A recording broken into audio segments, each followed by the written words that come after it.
કમનસીબી ગણો, નિષ્ફળતા ગણો કે પછી દુર્ભાગ્ય ગણો, જે ગણો એ પણ સરકાર પોતાનું જ્યાં સુધી ખુલ્લા દિલે આ નિષ્ક્રિયતા, નિષ્ફળતા સ્વીકારે નહીં ત્યાં સુધી દેશનો વિકાસ શક્ય નથી. એકવાર નહીં, આ બીજી વાર નીટની એક્ઝામ માટે સરકારે એજન્સી રોકી કે આખું ટેસ્ટિંગ થાય. મને એવું લાગે છે કે નેશનલ ટેસ્ટિંગની જગ્યાએ આ લોકો પર નેવર ટ્રસ્ટેડ એજન્સી રાખવું જોઈએ, કારણ કે વિશ્વાસ મૂકવા લાયક જ નથી રહ્યા. અને એ વિદ્યાર્થીઓએ કહ્યું કે અમારું પેપર લીક થયું છે. કોણે કહેવું જોઈએ? કોણે ધ્યાન રાખવું જોઈએ? કોણે તપાસ કરવી જોઈએ? 23 લાખ વિદ્યાર્થીઓના ભાવિ સાથે સીધા ચેડા કરવામાં આવ્યા હોય એ સરકારમાં શિક્ષણની નીતિ રીતિ કથળી રહી છે. શિક્ષણમાં ભ્રષ્ટાચારની શરૂઆત થઈ એવું કહેવું પણ ખોટું નથી.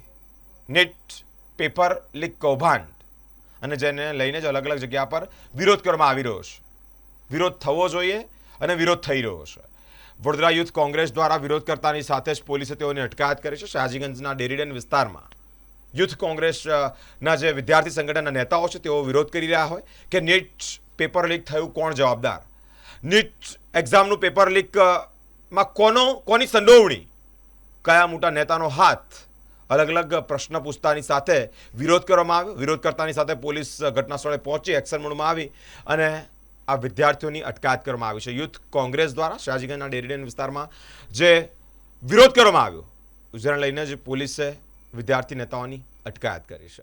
તમે જોઈ શકો છો કે જે રીતે 3 મે ના રોજ નીટની એક્ઝામ થઈ હતી અને એ નીટની એક્ઝામનું જે પેપર લીક થયું એ પેપર લીકમાં ભાજપના કોઈ કાર્યકર, કોઈ નેતાનો હાથ છે. એટલે કે તમે જુઓ કે આજે ગરીબ વિદ્યાર્થીઓને ભણવાનો કોઈ હક જ નથી. આજે જેની પાસે પૈસા છે, જેની જોડે રૂપિયા છે, એ લોકો જ આજે ડોક્ટર બની શકે છે એવું લાગ્યા છે. આજે ગરીબ અને મધ્યમ વર્ગના વિદ્યાર્થીઓ 24 કલાક રાત દિવસ એક કરીને મહેનત કરે છે. એમના મા બાપ આટલો પરસેવો પાડીને મહેનત કરે છે, પૈસા કમાઈને વિદ્યાર્થીઓને ભણાવે છે. પરંતુ તમે જુઓ કે જે આજે એવું સાબિત થયું છે કે જેની પાસે રૂપિયા છે, જેની પાસે પૈસા છે, એ લોકો ડોક્ટર બની શકે છે. બાકી આખી ગરીબ અને મધ્યમ વર્ગના વિદ્યાર્થીઓનું તો એક સપનું જ છે કે જે ડોક્ટર બની શકે. આજે 10 વર્ષની અંદર 89 પેપર આ ભાજપ સરકારની સરકારમાં પેપર લીક થાય છે. તમે વિચાર કરો કે 10 વર્ષમાં સરકારની અંદર 89 પેપરો ફૂટ્યા છે. એટલે દરેક પેપર લીકની અંદર ભાજપના કોઈ કાર્યકર કે ભાજપના કોઈ મોટા નેતાનો હાથ છે. આજે પણ અમને જાણવા મળ્યું કે કોઈ ભાજપના કાર્યકર દ્વારા 30 લાખ રૂપિયા આપીને આ પેપર ખરીદવામાં આવ્યું. એટલે કે તમે જુઓ કે દેશમાં વિદ્યાર્થીઓ માટે હવે વિદ્યાર્થીઓનું ભવિષ્યના સાથે આ લોકો છેડા કરતા હોય તેવું લાગે છે. માટે આજે અમે એનટીએને રદ કરો અને જે પણ ભ્રષ્ટાચારી છે, જે પણ નેતા દ્વારા આ પેપર લીક કરવામાં આવે છે તેને કાયદેસરની કડક કાર્યવાહી થઈ છે. આ લોકો જે એક્સ ડીજીપી હતા, જેના સમયમાં પેપર લીક થયું હતું, એને આ લોકો પ્રમોશન આપે છે. એટલે કે ભાજપના જે કાર્યકર હોય એ ગમે તેટલો મોટો ગુનો કરે તેના પર સજા નહીં, તેને પ્રમોશન આપવામાં આવે છે. એટલે અમારું આની પ્રત્યે ખૂબ જ વિરોધ છે.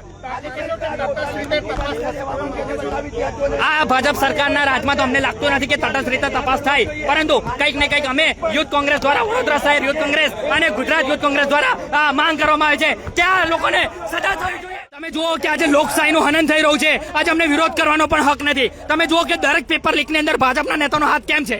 કેમ આ લોકો દરેક પેપર કામ? આજે 10 વર્ષની અંદર 89 પેપરો ફૂટવામાં આવ્યા છે. 89 પેપર, પરીક્ષાના પેપરો. એટલે આ નીટની એક્ઝામમાં 22 લાખ વિદ્યાર્થીઓ જ્યારે પરીક્ષા આપતા હોય, તેમના ભવિષ્યના સાથે ચેડા કરનાર આ ભાજપના નેતાઓ છે, તેમના પર કોઈ કાર્યવાહી નહીં થાય, ઉલટે તેમને પ્રમોશન આપવામાં આવશે. એટલે આજે લાખો વિદ્યાર્થીઓનું ભવિષ્ય ખાડે ગયું હોય તેવું લાગી આવે છે.